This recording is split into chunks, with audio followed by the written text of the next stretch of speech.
Yo, what's going on YouTube, and welcome back to another Monster Hunter Cross video. And in today's video, we're going to be taking a look at the Striker hunting style.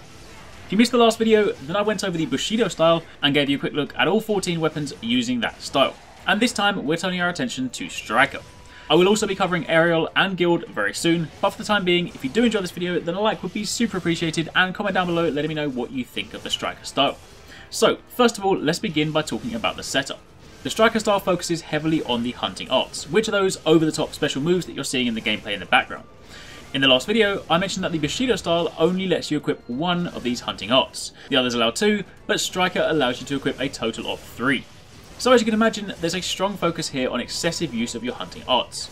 Now in order to use hunting arts, as you hunt a monster, both attacking and being attacked will build the meter for your respective hunting arts. Once the meters are full, you can then use them either by tapping on the screen, or I believe if you have the new 3DS, you can also press ZR or ZL. Now, as for the hunting style itself, Striker is said to have a simplified moveset for all 14 weapons, but this will obviously vary depending on the weapon you're using. I will again be providing a more in-depth look at this when I have the game in my hands next month, but to give you an idea, the Sword and Shield, for example, doesn't have the back hop charge move, the Longsword doesn't have the Fade Slash, or the bow similarly won't have a back hop. Shout out to Gaijinhunter for the information on that front, as he actually had a chance to try out MHX at a cool preview event in Japan, and he told me about a few of the changes when using Striker style. If you want to see what his impressions are after his hands-on time with the demo, then I'll link his video in the description box down below. Now, the cool thing about the Striker style is that you can actually work the hunting arts or special moves into your combos. So they aren't just standalone moves that you use when you have an opening, you can actually create your own openings simply by comboing into them.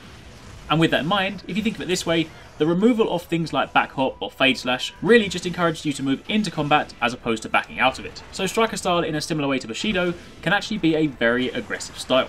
For example, one of my personal favourites you saw at the beginning of the video, the Sword and Shield has a roundhouse slash, kind of like Link from Zelda, and it also has an uppercut called Shoryugeki, which I like to call Shoryuken. Performing the roundhouse slash also gives you a few frames of invincibility, so you can actually use that as a last minute offensive evade. So for a weapon like Sword and Shield, which is often perceived by many as one of the less powerful options, suddenly has scope to be very aggressive and very powerful. And this applies to all weapons. They'll all have a somewhat simplified core moveset, but this is all so as to encourage regular use of hunting arts. And I've got to say, for something like Sword and Shield, I am genuinely leaning more toward this style now. When I first heard about it in Famitsu and they mentioned that it was simplified, I took that as meaning it was more aimed at new players. But having learned more, it seems instead it is just more streamlined so as to funnel you into a different style of play. Either way, there are some really cool hunting arts and I cannot wait to check them out. I'll leave you to watch the rest of the video and see what's available for the remaining weapons, but be sure to tune back in next week for an episode on the Aerial style.